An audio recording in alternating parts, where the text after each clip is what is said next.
Hola chicos y chicas, sean bienvenidos a más una clase de la Ruta de la Lengua Española. Yo soy Daniel, vamos a estudar?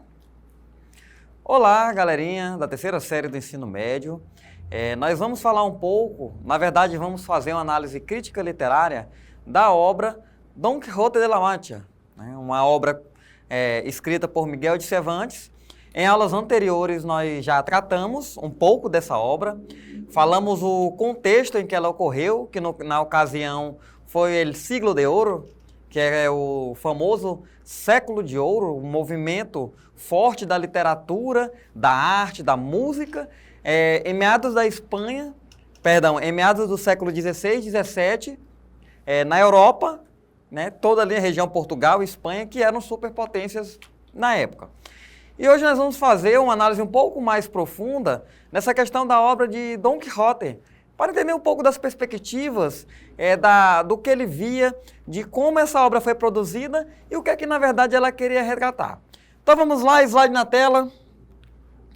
Começamos aí, galerinha, retomando um pouco aí da aula anterior, né, que falávamos sobre a divisão dentro do século do ouro entre dois movimentos fortes nessa época, que é o Renascimento e o Barroco.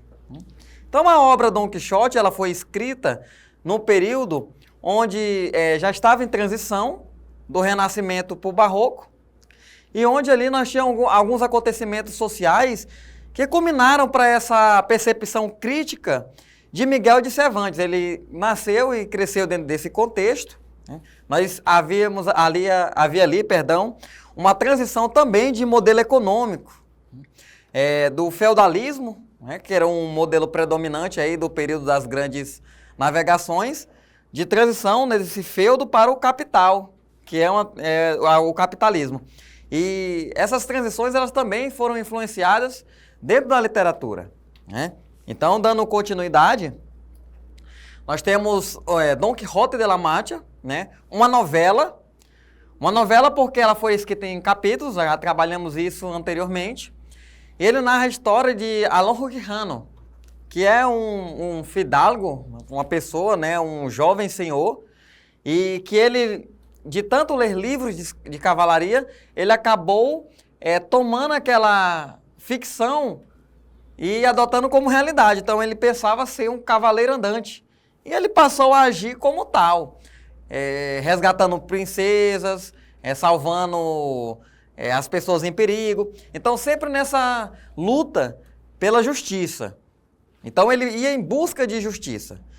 Justiça essa que, na época, ela era vista, muitas das vezes, como um ideal a ser perseguido. Já que quando se fala de justiça, a justiça ela é um senso que se busca dentro do nosso consciente. As pessoas nascem com esse ideal. E com Don Quixote não podia ser diferente. Ele buscava essa justiça dentro dessas realidades duras da sociedade, né, marcadas aí pela escravidão, né, pelo apoderamento de terras, pelos altos tributos que se cobravam na produção das terras. Então, tudo isto era visto como empecilhos e barreiras que, na mente de Don Quixote, eram inimigos da sociedade. Então, ele buscava esse ideal de justiça. Aí temos algumas partes aí do contexto da obra. Nós trabalhamos isso na nossa primeira aula de Don Quixote, falamos um pouco da biografia de Miguel de Cervantes e o contexto histórico em que ela ocorreu, né, nesse período, a transição do período das grandes navegações, aí, no período em que a Europa ela explorava, né, na descoberta de quem descobriria novas terras. Foi nesse contexto até que a América foi descoberta, não descoberta, né, mas conhecida para o mundo. Já que nas Américas aqui, ou América como um todo, viviam os povos originários, né, os povos indígenas. E um deles, né, que tem bastante contribuição para a língua espanhola, que são os Incas.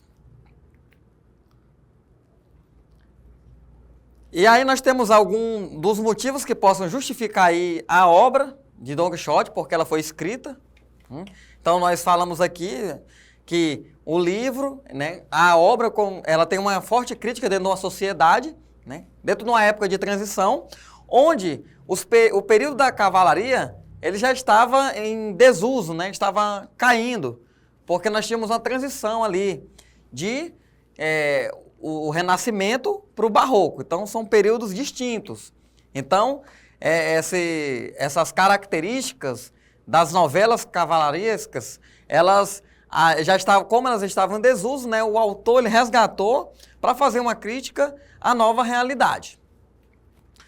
Então, galerinha, nós encerramos essa primeira parte da nossa videoaula. Continue conosco. Na próxima aula nós vamos finalizar esse assunto. Hasta luego!